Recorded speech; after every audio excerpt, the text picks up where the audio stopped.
Hi, and welcome to PR Strategies. I'm Michelle Sathi, PR specialist with Best Friends in Los Angeles. I'm excited to give you the tools that will help you successfully develop or enhance your PR efforts. What is pitching and how does it relate to the media? Let's find out. Pitching the media is similar to pitching a baseball, except this time you want the batter to hit the ball as far as it will go to share your story to the largest possible audience. In the media world, writers, editors, producers, and reporters are who you pitch. For profiles of amazing pets, programs, and people, you'll want to reach out to your local lifestyle desks, pet-related websites, and mainstream websites and shows. Current events, launches, and milestones are more appropriate for your local news desks or national news desks if you have a natural disaster or a headline-making situation. There are pet lovers everywhere, including the media. Do your research and see who those people are in your market. You can do that by looking at Twitter and Facebook pages. Here in LA, I found out that Liberty Chan, a meteorologist, is a huge pet lover and dog mom. She does pet segments on KTLA every Sunday. So I first approached her about sending photos and biographies first for those segments. She agreed. Then I invited her to the screening of The Champions in Los Angeles. Liberty came and it gave us a little time to bond. Finally, after seeing she did live segments with adoptable pets, I made that ask and she said yes. So I've been taking pets on set once or twice a month for the last year. Liberty even came out to our NKLA Adoption Center on her own time to do a Facebook Live with her 80,000 fans. One of the dogs she featured got adopted by someone who was watching, which I shared with Liberty. She was thrilled. So you have your pitch ready. How do you go about it? An email is always a good place to start. Some in the media also respond very well to Twitter, so send them a private tweet with your pitch if you don't get an email response.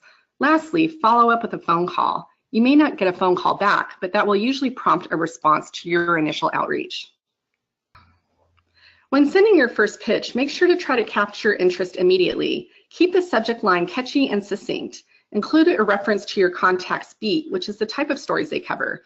Something like, "Hey, great story on the XYZ shelter. Since you write about animal issues, I wanted to introduce myself." Then launch into the story idea in a paragraph or two. If you're sending a press release, encapsulate the release in a sentence or two to entice further reading. Embed images within the email rather than attaching, so they will immediately be seen. Put the lead shot at the top or beginning of the pitch. Here's an example of a short pitch about a family reuniting with their dogs after Hurricane Harvey. Since my colleague Barbara had already been communicating with this writer, I referenced that connection in the beginning. There is a great lead photo and a link to the video, along with the offer to put the writer in touch with the family for further coverage. Here's a pitch with a press release so you can see the format. I quickly introduced the story idea and how it might work well for that particular outlet, in this case, a radio station. Even though I knew they probably wouldn't use the photo, I included it to make an immediate visual connection to the story. There is a caption for the photo in case the station's website wanted to run it. And here's the press release. Note that I embedded this in the email along with embedded links to our websites, our adoption promotion information, and our Facebook page. That makes the job so much easier for anybody who wants to run the story. And anytime you make someone in the media's job easy, you have made a new friend. If PR seems overwhelming due to a lack of staff, knowledge, or resources, reach out to PR professionals in the area and see if they'd be willing to donate or drastically reduce their rates to help you. There are pet lovers everywhere, so don't be afraid to ask.